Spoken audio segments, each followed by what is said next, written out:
আসসালামু আলাইকুম hello viewers, আজকে আমি আপনাদেরকে দেখাবো কিভাবে আপনি পূবালী এটিএম কার্ডের টাকা পূবালী এটিএম বুথ থেকে উঠাবেন। পূবালী এটিএম কার্ডের টাকা পূবালী এটিএম বুথ থেকে উঠানোর জন্য প্রথমে আপনি পূবালী এটিএম বুথের ভিতরে প্রবেশ করবেন। প্রবেশ করার পর ঠিক আমার মতন করে কার্ডটি আপনি এভাবে হাতে নেবেন। তারপর আপনি মেশিনের ভিতরে কার্ডটি এভাবে প্রবেশ করিয়ে দিবেন। কার্ডটি মেশিনের ভিতরে প্রবেশ করানোর পর জাস্ট কয়েক সেকেন্ড ওয়েট করবেন। ওয়েট করার সাথে সাথে আপনার সামনে এই ধরনের একটি পেজ চলে আসবে। এখানে আপনার পূবালী কার্ডের যে 6 ডিজিটের পাসওয়ার্ডটি রয়েছে, এখান থেকে আপনি আপনার পূবালী কার্ডের 6 ডিজিটের পাসওয়ার্ডটি দিয়ে দিবেন। পাসওয়ার্ডটি দেওয়ার সাথে সাথে আপনার সামনে এই ধরনের একটি পেজ চলে আসবে।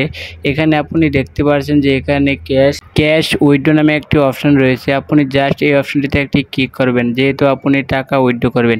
তারপর আপনি এখানে দেখতে পাচ্ছেন যে এখানে ডিফল্ট নামে একটি অপশন রয়েছে। আপনি জাস্ট এই অপশনটিতে একটি ক্লিক করে দেবেন। এই অপশনটিতে ক্লিক করার সাথে সাথে আপনার সামনে এই ধরনের একটি পেজ চলে আসবে। এখানে আসার পর এখানে আপনি আপনার টাকার পরিমাণটি দিয়ে দিবেন। আপনি যত টাকা তুলতে ইচ্ছুক আপনি আপনার টাকার পরিমাণটি দিয়ে দিবেন। আমি আপনাদেরকে দেখানোর জন্য এখন 500 টাকা উঠাবো, তাই আমি এখানে 500 দিয়ে তারপর এখানে দেখতে পাচ্ছেন যে প্লিজ ইফ কারেক্ট নামে একটি অপশন রয়েছে। আপনি জাস্ট এই অপশনটিতে একটি ক্লিক করে দিবেন।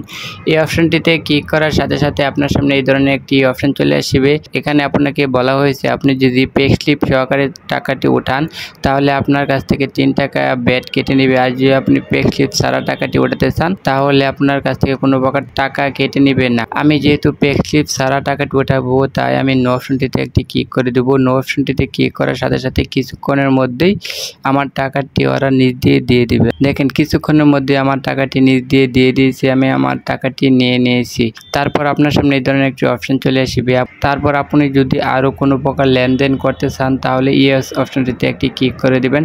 আর যদি কোনো প্রকার লেনদেন করতে না চান তাহলে নো অপশনটিতে একটি ক্লিক করে দিবেন। নো অপশনটিতে ক্লিক করার সাথে সাথে আপনার কার্ডটি অটোমেটিক বের হয়ে চলে আসবে। আপনি আপনার কার্ডটি নিয়ে নেবেন। ভিডিওটি ভালো লাগলে অবশ্যই আমার চ্যানেলটি সাবস্ক্রাইব করবেন, বেশি বেশি করে শেয়ার করে দেবেন, অবশ্যই একটি লাইক ও একটি কমেন্ট করবেন। ধন্যবাদ সবাইকে।